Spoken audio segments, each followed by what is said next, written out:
Every night, when the last goat settles and the sky turns purple, I wonder if my herd has a lifeline. I've learned that finding a large animal vet is like hunting for a rare star in the desert. The few that exist are mobile, and only a third truly cover emergencies around the clock. When your goat stops eating at 9, you want a name on file before you need it. I discovered a tool that made this hunt less of a maze. I'm talking about the Easy Homestead, a directory built just for homesteaders. You enter your zip code or county and get real reviews, not endless Facebook threads. It lists who covers goats, who takes emergencies, and whether they drive to you or stay in a clinic. That single page saved me weeks of phone tag.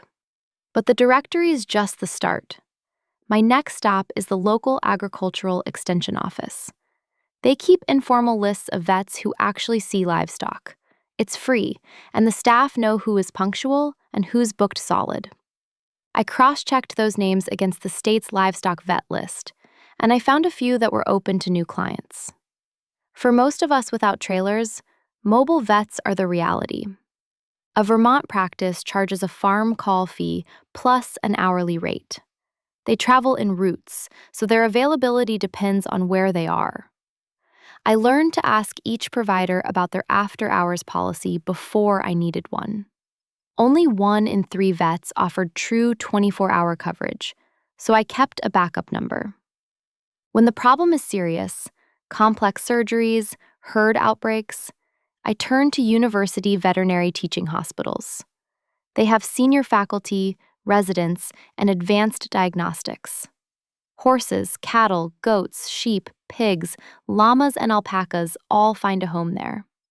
The downside is distance and cost, but the expertise can make the difference between life and death for high-value stock. If I sell animals, milk, or breeding stock, I rely on regional USDA-inspected clinics.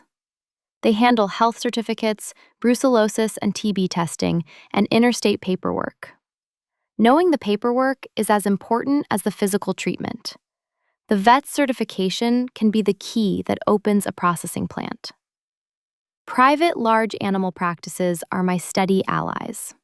They provide routine vaccines, wound care, castrations, and an on-call emergency. The relationship matters. A vet who has seen my goats every spring catches subtle changes before they become crises. I always ask which species they treat regularly, because large animal can mean horse only in some offices. For mixed homesteads, a nearby equine and livestock hospital balances breadth and depth. They cover horses, cattle, sheep, goats, pigs, and camelids. Their physical building means they're more likely to staff after-hours care than a solo mobile vet. I use them for non-urgent visits and when I need a broader perspective. When I pick a vet, I run a quick checklist: species covered, mobile or clinic, emergency policy, accreditation, and if they're taking new clients. I keep those contacts on my phone before a crisis hits. The takeaway is simple: find a vet before you need one. A verified directory, a quick call, and a clear understanding of species, mobility, and emergency coverage will give you peace of mind. Think of your farm as a team. The right vet is the teammate who knows every player before the game starts.